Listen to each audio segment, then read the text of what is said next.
Ang ating magiging mensahe ay dito po sa Efeso, ikalimang kabanata. Magsimula tayo sa ikalabimpitong talata hanggang sa matapos. Ephesians 5:17 hanggang verse 33. Ito po ang ating mababasa. Kaya huwag kayong maging mga hangal, kundi anuwain ninyo kung ano ang kalooban ng Panginoon. Huwag kayong magpakalasing sa alak, na ito'y labis na kahalayan, kundi mapuno kayo ng Espiritu. Kayo magsalita sa isa't isa sa mga awit, mga himno at mga awiting spiritual, na sa inyong mga puso ay nag-aawitan at gumagawa ng himig sa Panginoon. Lagi nagpapasalamat sa lahat ng mga bagay sa pangalan ng ating Panginoon Jesucristo, sa Diyos na ating Ama. Pasakop kayo sa isa't isa dahil sa takot kay Kristo. Mga asawang babae, pasakop kayo sa inyong mga asawa, gaya ng pagpapasakop ninyo sa Panginoon. Sapagkat ang asawang lalaki ang unang asawang babae, gaya ng Kristo na unang iglesia na siya ang tagapagligtas ng katawan. Subalit kung paanong ang iglesia ay napapasakop kay Kristo, gaya din ang mga asawang babae sa kanilang mga asawa sa lahat ng mga bagay. Mga asawang lalaki, mahalin ninyo inyong mga asawa, gaya ni Kristo na nagmahal sa iglesia at ibinigay ang kanyang sarili alang-alang sa kanya. Upang kanyang pakabanalin siya na nilinis sa pamagitan ng panghugas ng tubig sa salita. Upang kanyang maiharap sa kanyang sarili ang isang malalhating iglesia na walang batik o kulubot o namang gayong bagay, kundi siya ay maging banal at walang tungis. Gayon din naman, nararapat ibigin ng mga asawang lalaki kanya-kanyang sariling asawa, gaya ng kailang sariling mga katawan. Ang umiibig sa kanyang sariling asawa, umiibig sa kanyang sarili. Sapagkat walang sinamang napupuot sa kanyang sariling katawan, kundi naalagaan at iniingatan ito, gaya naman ng Kristo sa iglesia. Sapagkat tayo ay mga bahagi ng kanyang katawan. Dahil dito iiwan ng lalaki ang kanyang ama at ina, magsasama sila ng kanyang asawa, at ang dalawa ay magiging isang laman. Ang hiwagang ito'y dakila, subalit ako'y nagsasalita tungkol kay Kristo at sa iglesia. Gayunman, dapat ibigin ng bawat isa sa inyo kanyang sariling asawa, gaya ng kanyang sarili at igalang ng babae ang kanyang asawa. So ito pong bahaging ito ng binasa natin, majority nito patungkol sa mag-asawa. Pero gaya po na sinabi ng Apostle Paul sa bandang huli, ito hindi tungkol sa mag-asawa actually. Ito'y tungkol sa relasyon ng iglesia sa ating Panginoon. Yun ang makikita natin. Maraming pagkakataon na si Apostle Paul ay gumagamit ng mga ibang bagay para magturo ng spiritual na katotohanan. Bagamat yung sinabi niya rito ay totoo. Basahin po natin dito sa verse 21, pasakop kayo sa isa't isa dahil sa takot kay Kristo. In other words, tayo mga Kristiyano, tayo nagpapasakop sa isa't isa. Kung ano nararapat, tayo nagpapasakop. In other words, kung ako'y nagkakamali at ako'y sinabihan ng isang kapatid, kailangan ka makinig. Dahil ikaw ay mali at itinatama ka ng isang kapatid. Kaya hindi, pag meron na tayo mga elders na namamahala sa ating gawain, tayo magpapasakop sa kanila. Sapagkat yun ay gawain na iginawad sa kanilang Diyos. So maraming pagkakataon na tayo ay magpapasakop sa isa't isa. Ang kadahilanan ay dahil sa takot kay Kristo. Fear of Christ. Ang salitang takot dito, hindi yung nanginginig sa takot, hindi lang yun. Dahil sa respeto natin sa ating Panginoon. Ito ay isang para bang reverent fear. Dahil alam natin kung anong ginawa ng Panginoon para sa ating, parang mga magulang. Kaya natatakot tayo sa ating mga magulang dahil meron tayong respeto sa kanila. Dahil sa mga bagay na ginagawa nila para sa atin nung tayo mga bata, di ba? So yun ang ibig sabihin ng takot dito. Dahil kung tutungusin, ang Panginoon ay mabuti. Ba't ka matatakot sa Kanya? Katulad ng isang masamang tao. Pero ang takot dito ay isang takot na may respeto sa Kanya dahil kinikilala natin kung sino ang ating Panginoon. Ang unang bagay na sinasabing pagpapasakop na kailangan nating bigyan ng liwanag dahil masama naman yung one-sided lang ang lawanan. Tingnan natin ng both sides. Mga asawang babae, pasakop kayo sa inyo inyong mga asawa gaya ng pagpapasakop ninyo sa Panginoon. So, ang extent ng submission ng isang asawang babae katulad ng pagpapasakop natin sa Panginoon. Paano tayo nagpapasakop sa Panginoon? Tayo sumusunod sa kalooban ng ating Panginoon. Ngayon, kung paparalel natin yan, ang mga bagay na nagpapasakop ang asawang babae sa kanyang asawang lalaki ay sa mga bagay na mabuti at kalooban ng Diyos. Hindi maaaring magpasakop ang asawang babae sa mga bagay na taliwan sa kalooban ng Diyos. Dahil ganun din ang ating pagpapasakop sa Panginoon. Tayo nagpapasakop sa Panginoon sa mga bagay na kalooban ng Panginoon, sa lahat ng mga bagay na mabuti na sinasabi sa atin ng Panginoon. So, ang sa isang babae, nagpapasakop lang sa isang lalaki sa mga bagay na kalooban ng Diyos. Kaya kung nagpapasunod ka ng bagay na hindi mabuti, may karapatang tumanggi ang isang babae dahil sila lalabag sa kalooban ng Diyos. So, tingnan po natin yun. Hindi ito absolute na kahit anong gagawin mo dahil asawa mo siya. Hindi gano'n. Tuloy po natin. Bakit gano'n? Bakit kinakailangan ba sa babae ay pasakop sa asawang lalaki? Siyempre may dahilan. Sapagkat ang asawang lalaki, ang ulo ng asawang babae, gaya naman ni Kristo na ulo ng iglesia na siyang tagapagligtas ng katawan. So, ibig sabihin dito, kung tutungusin, mas mabigat ang gawain ng isang lalaki kaysa sa babae. Mas magaan ang babae. Kasi gagawin, kayo magpasakop sa kalooban ng yung asawa lalaki, katulad ng nagpapasakop tayo sa Panginoon dahil siyang ulo ng iglesia. Pero tingnan po natin yung susunod na siyang tagapagligtas ng katawan. In other words, kaya sumusunod tayo sa ating Panginoon dahil nagligtas niya tayo. Ginawan tayo ng mabuti ng ating Panginoon. So, yung lalaki ganun din. Magpapasakop sa atin ng ating asawang babae, yung katulad natin ng ating Panginoon. Na tayo willing to sacrifice alang-alang sa ating mga asawa. Mabigat po ang gawain ng lalaki. Sa 1 Timothy chapter 5, verse 8. Ito ang dahilan bakit magpapasakop sa iyong asawa mo. Number 1. Ngunit kung sino man ay hindi na kumakalinga sa kanyang kamag-anak, hindi ko gano'ng gusto itong kamag-anak, pamilya ito actually. Lalo-lalo sa kanyang sariling sambahayan, tinatanggihan niya ang pananampalataya at siya'y masawal pa sa hindi nananampalataya kanya. So, isang primary obligation ng isang asawang lalaki ay siyang bumubuhay sa kanyang asawang babae. Yan ang primary obligation ng isang asawang lalaki. So, ibig sabihin, kung ginagawa ng asawang lalaki ang kanyang gawain, mas madaling magpasakop sa kanyang asawang babae. Ganun talaga yun. Ibig sabihin, pinakita ng Panginoon ang kanyang malasakit sa atin. Pinakita niya ang pagmamahal niya sa atin. Kaya sumusunod tayo sa Panginoon. So, ganun din naman sa larangan ng babae, lalaki. Yan ang gagawin mo. Para mas madaling magpasakop sa iyong asawa mo. Verse 24. In other words, hindi ganito. Mag-asawa na tayo. Kailangan sumunod ka sa akin. Hindi ganon. Kailangan pakita mo. Bakit siya susunod sa iyo? Di ba? Napakahirap naman niya tayo ganon. Basta ka lang susunod. Kahit di niya ginagawa yung dapat niya gawin. Hindi naman tama yun. So, ipakita mo sa kanya, bakit kailangan siyang pasangkot sa iyo?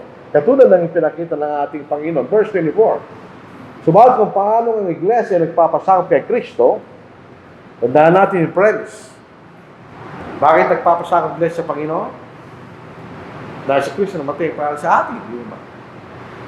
Subalit kung paano ang iglesia nagpapasangkot kay Kristo, gayon din ang mga asawang babae sa kailang asawa sa lahat ng mga bagay. Tandaan po natin yon. Yung lahat ng mga bagay, hindi absolutely lahat ng mga bagay. Dahil kung lahat ng mga bagay, pati bagay na masama.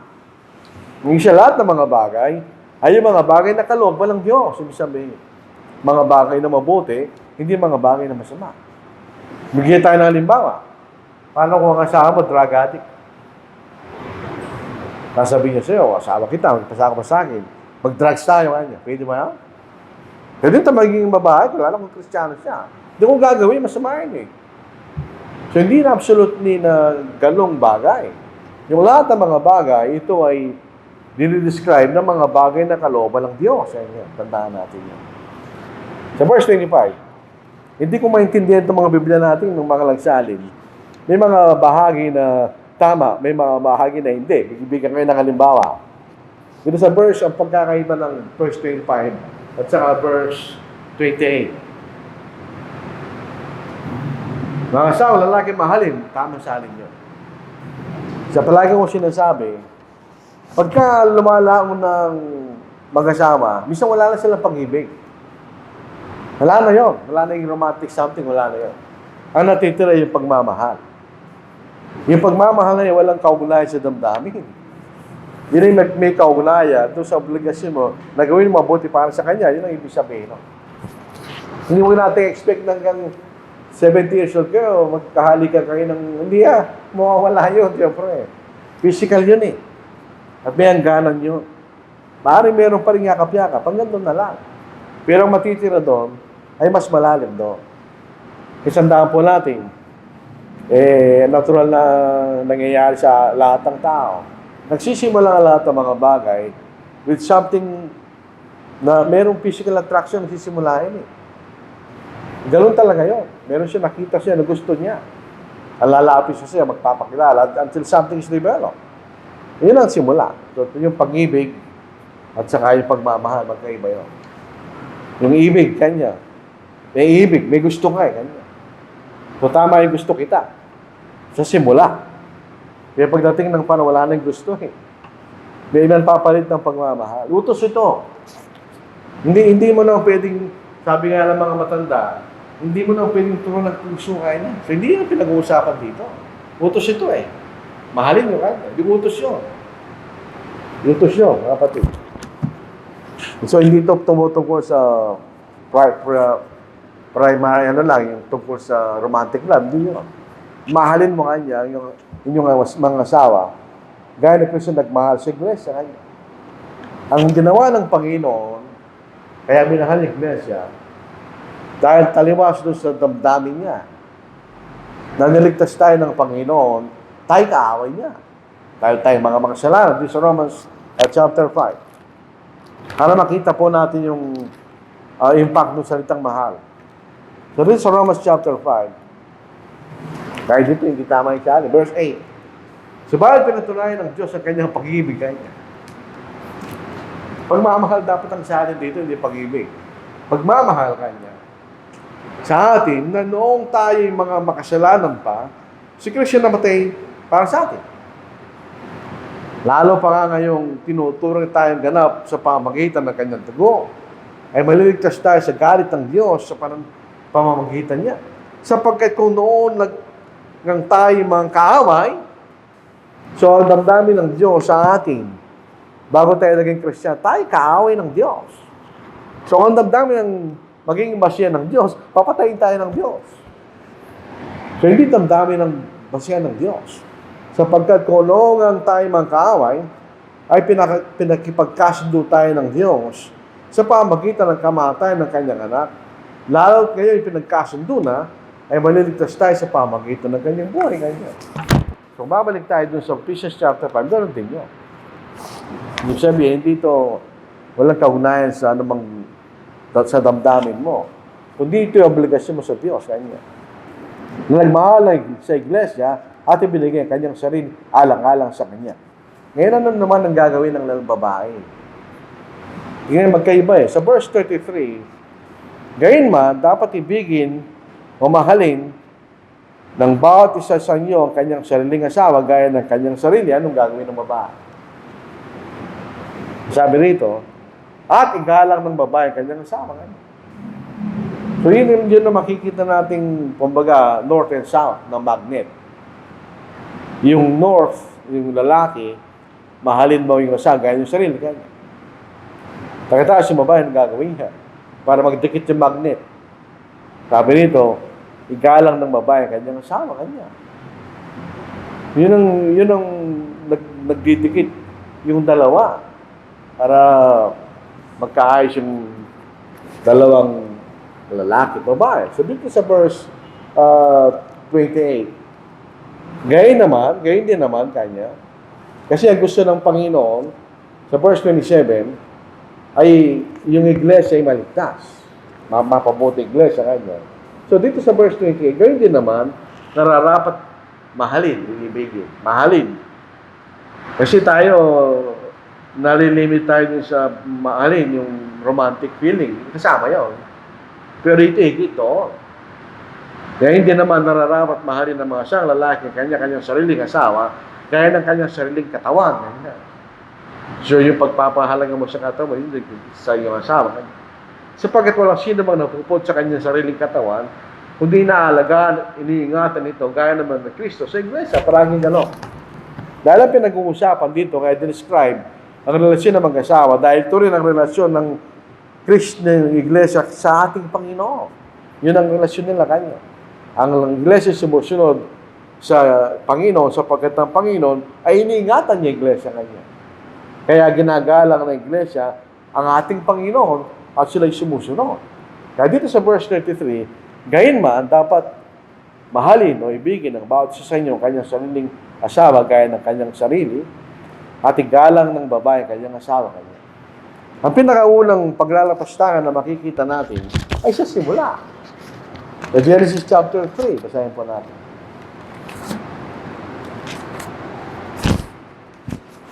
Ito yung proseso po rito. Nilabag ni Eva yung proseso. Itong setup ng lalaki ay pangulo ng kanyang asawa, babae, mula pa nung simula yan. Ang unang nilalang ay ang lalaki bago ang babae. So yun ang unang makikita natin. So ibig sabihin, itong lalaki ginawang pangulo ng Diyos sa kanyang asawang babae.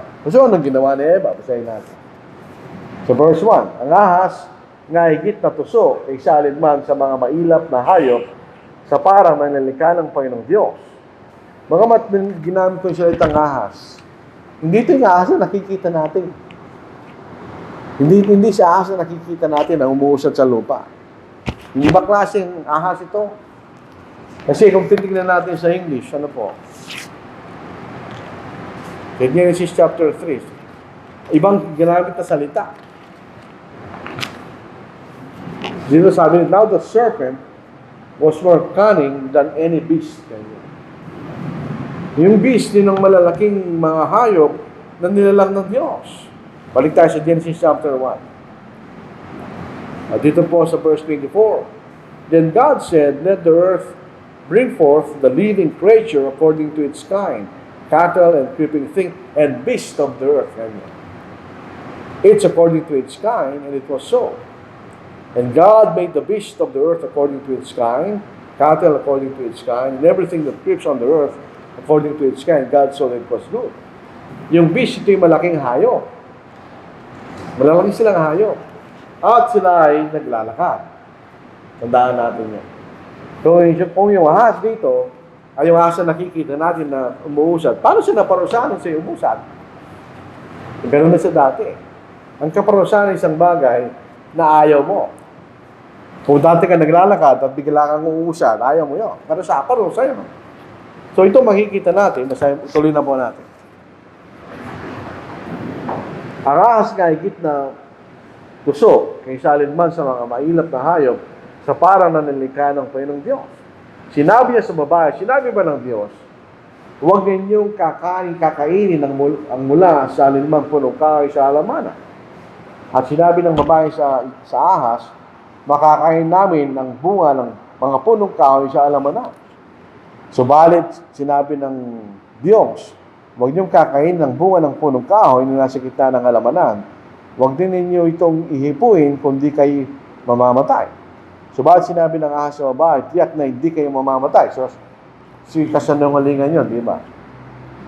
Subalit sinabi ng ahas sa babae, tiyak na hindi kayo mamamatay.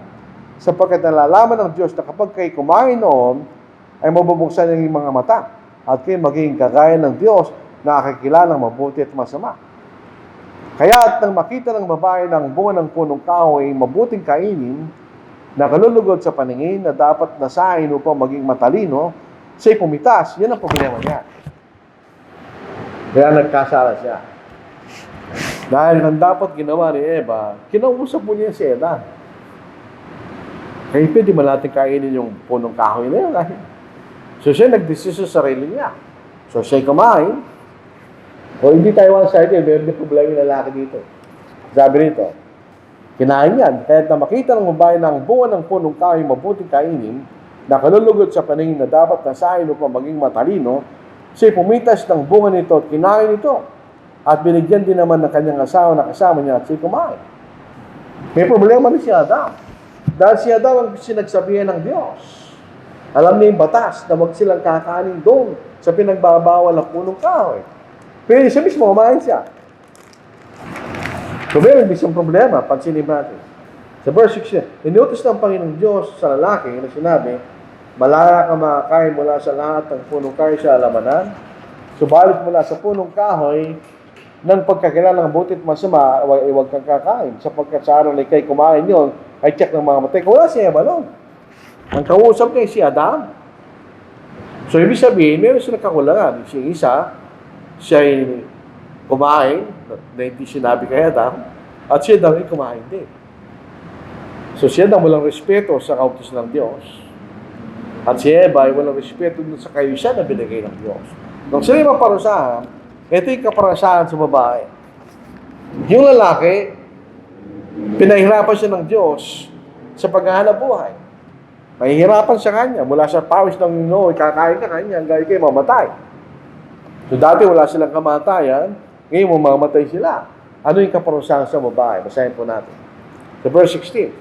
Sinabi niya sa babae, pararamihin ko ang paghihirap mo sa iyong paglilihi, mahalak kang may paghihirap, ngunit ang iyong pagnanais ay para sa iyong asawa at siyang mamumuno sa iyo. Ito'y parusa kay Eva. Hindi sa lahat ng babae. Tandaan natin yun. Kasi may mga babae na madaling manganak. May mga babae mahirap manganak. Ito'y kaparusahan niyo kay Eva dahil sa kanyang pagkakasala. Ano yun? Pararamihin ko ang paghihirap mo sa iyong paglilihi, manganganak ka may paghihirap, ngunit ang iyong pagnanasa ay para sa iyong asawa at siyang mamumuno sa iyo. Yung po salitang, ngunit ang pagnanais ay para sa iyong asawa, hindi yung sexual desire. Hindi yung sexual desire, natural lang yun. Hindi tinuturo yun. Ano yung pagnanais na yun? Pero sa Genesis chapter 4, meron din ganong klaseng pangungusap. Ito yung kay Cain. Nung siya nagkasala, ito ang sinabi ng Diyos kay Cain.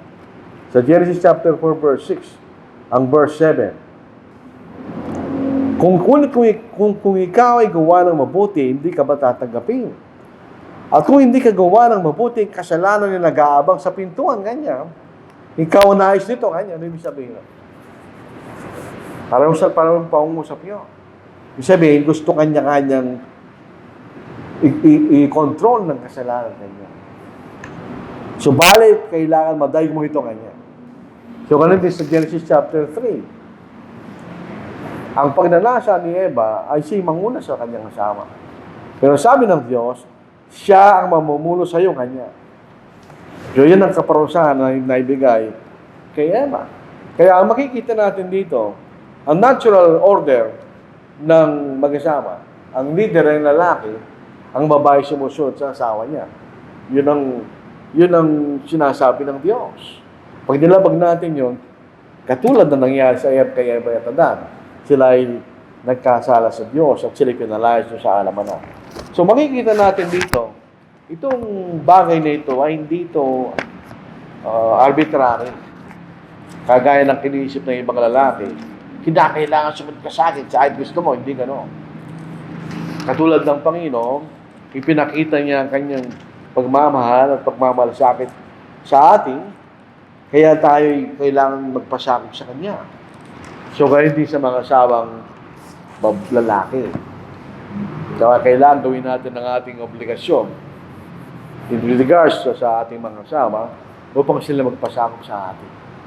Having said that, kung hindi ginagawa ng lalaki ang kanyang obligasyon bilang lalaki, bilang asawa lalaki, kinakailangan ka pa rin magpasakop. Dahil yung kautos siya ng Diyos. Hindi maliligtas yung lalaki, pero kayo maliligtas. Dahil yan ang gawain ng babae sa kanyang asawang lalaki. Ngayon, on the other hand, sa kabilang bahagi ng balance, kung hindi ka ginagalang ng asawa mo, kailangan pa rin gawin ang obligasyon mo sa kanya. Dahil yun ang sinasabi ng Panginoon Diyos sa atin. Hindi siya maliligtas kung hindi kanya ginagalang, pero ikay maliligtas. Dahil ginagawa mo ang obligasyon mo sa iyong asawa. So ito'y pareho. Ito'y north and south ng magnet. Yung isa, kabilang dulo ng magnet, yung isa naman sa kabilang dulo ng magnet. Okay, kung ito po ay ating masusunod, hindi tayo magkakaroon ng suliranin ng malaki. Dahil ito ang kalooban ng Diyos. Tandaan natin, ito'y galing sa karunungan ng Diyos.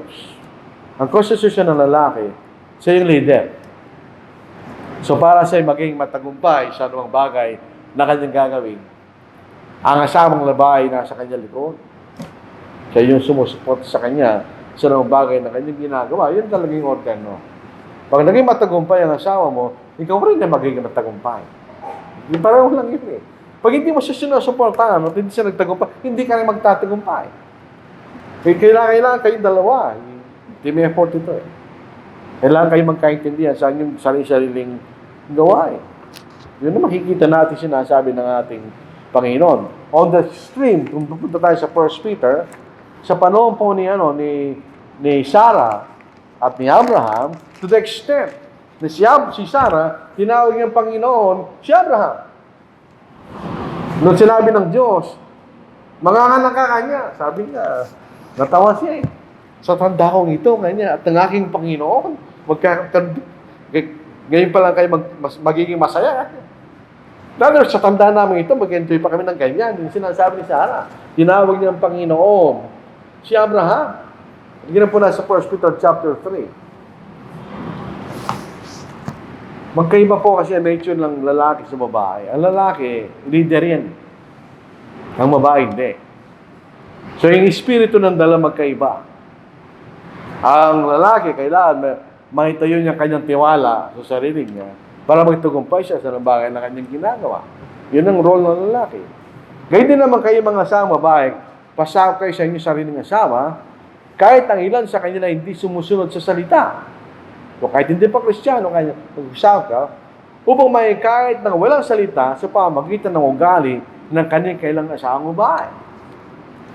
Kapag nakikita nila ang dalisay at magalang niyong pag-ugali, ang inyong kagayakan ay huwag maging panlabas, ng pagpapahis ng buhok o pagsusot ng ginto o pagbibihis ng maringal na damit. Sa halip ay panloob na pagkatao na may kagandahang walang paglipas ng isang mainhin at maamong espiritu ngayon. Yung salitang mainhin at maamo. Yung maamo, katulad ng aso yan. Ang aso maamo, sa kahulugan, na kahit na may ngipin siya, na pwede kanyang kagatin, kung amo kanya, hindi kanya kakagatin. Siya hindi pinapasakop niya ang kanyang kapangarihan sa iyong kapangarihan. Yan yung ibig sabihin ng maamo.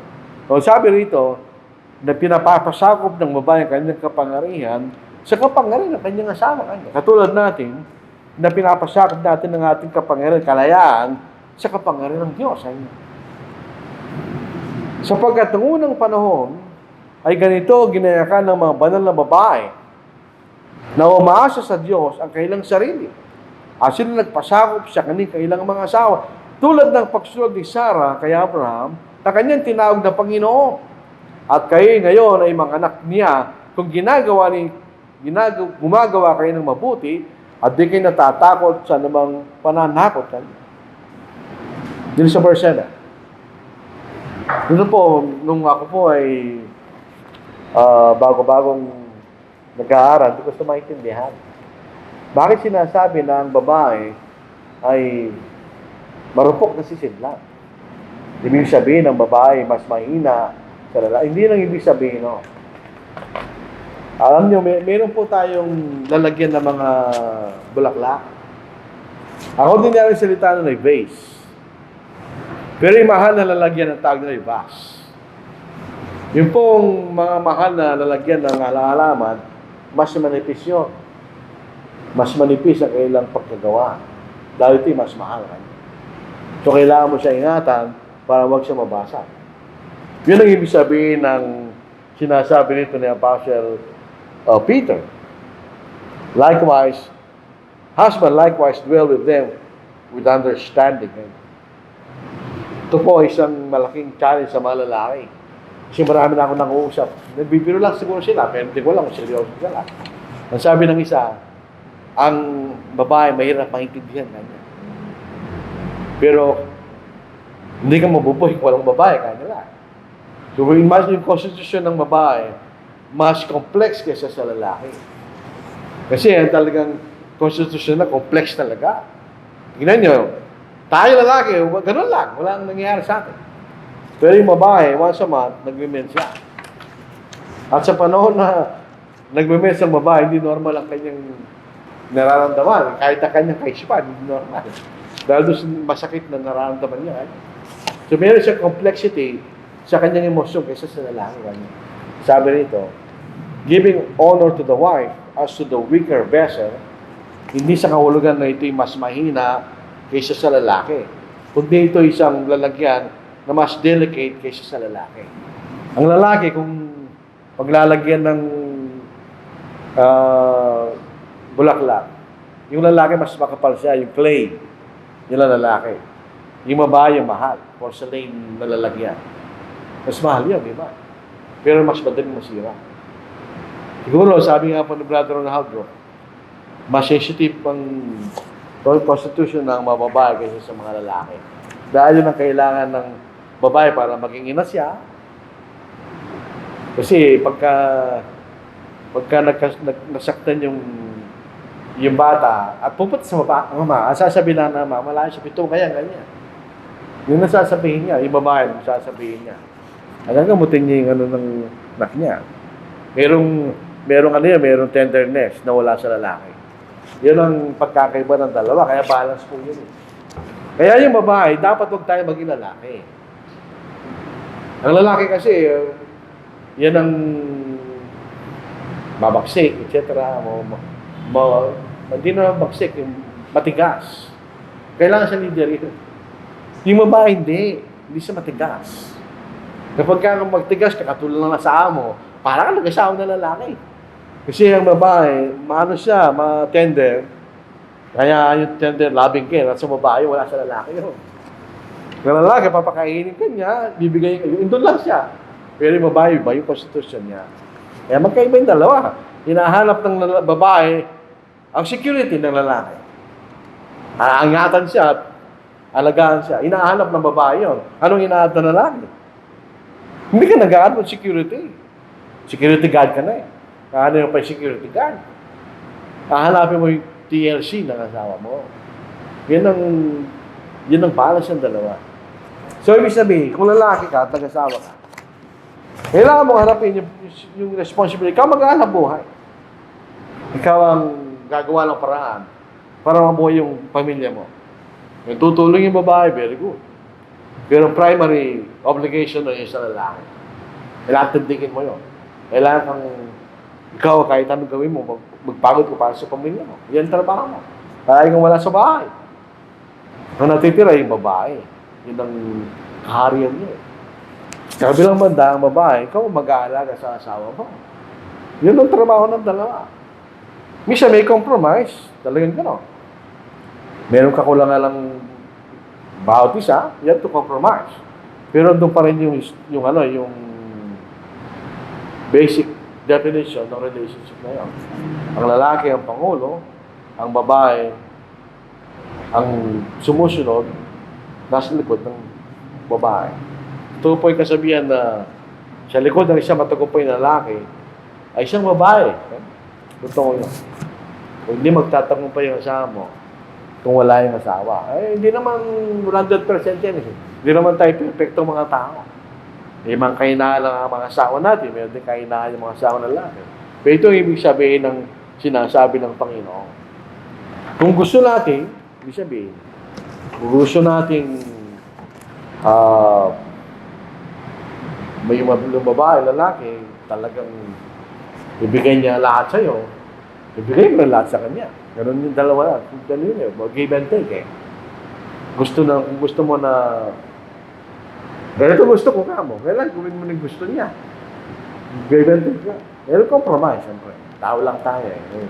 Hindi naman tayo perfecto mga tao. Kung may kahinaan ng asawa, di supportan mo siya doon.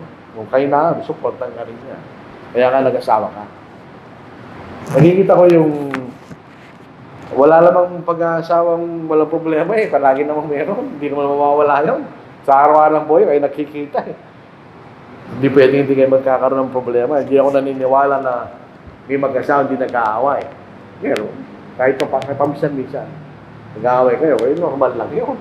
Pero magkaiba kayong tao. Pero at the end of the day, doon pa rin kayo.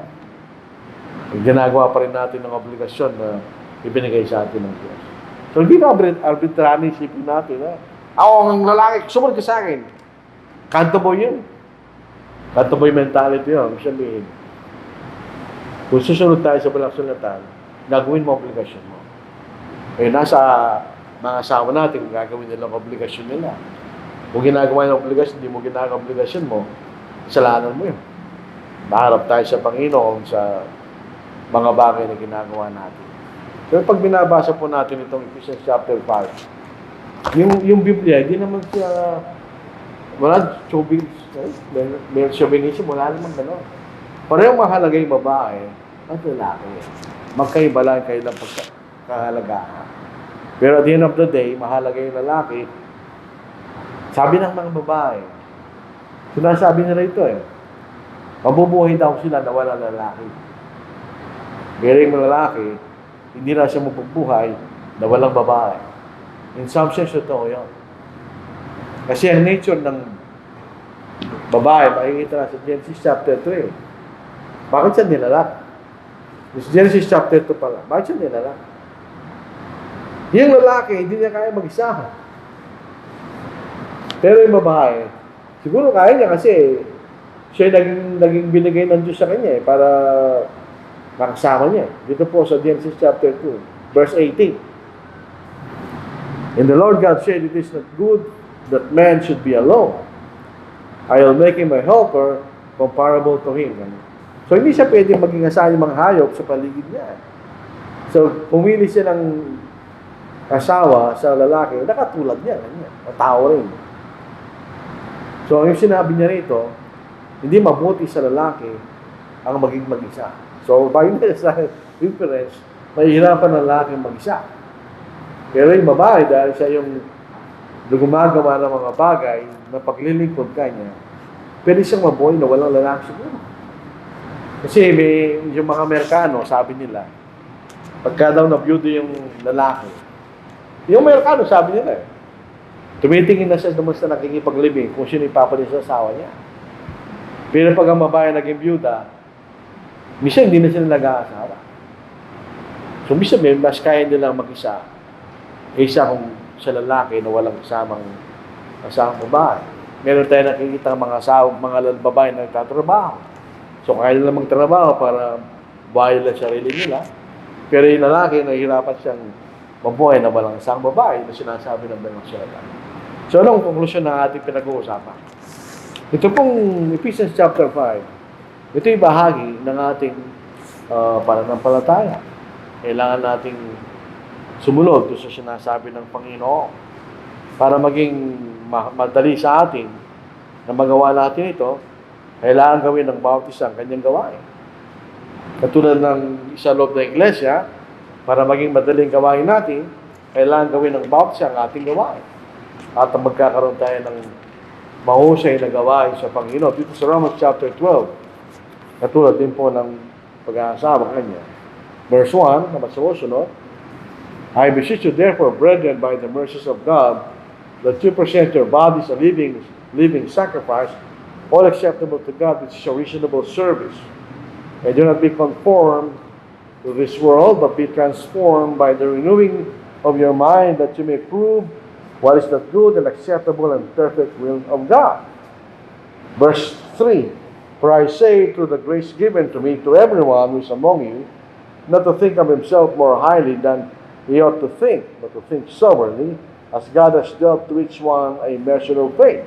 For as we have many members in one body, but all the members do not have the same function.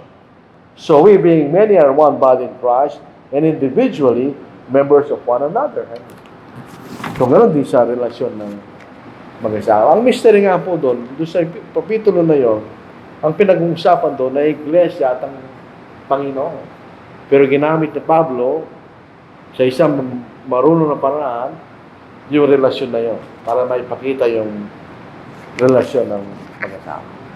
So sana po nakatulong sa atin ito na po. Kasi kailangan natin ito. Ito'y bahagi po ng ating pananampalataya. Bilang mga kailangan nating ituro ang buong kapasyahan ng Diyos. So maraming salamat po sa inyong matyagang pakikinig sa ating mensahe po sa hapon ito.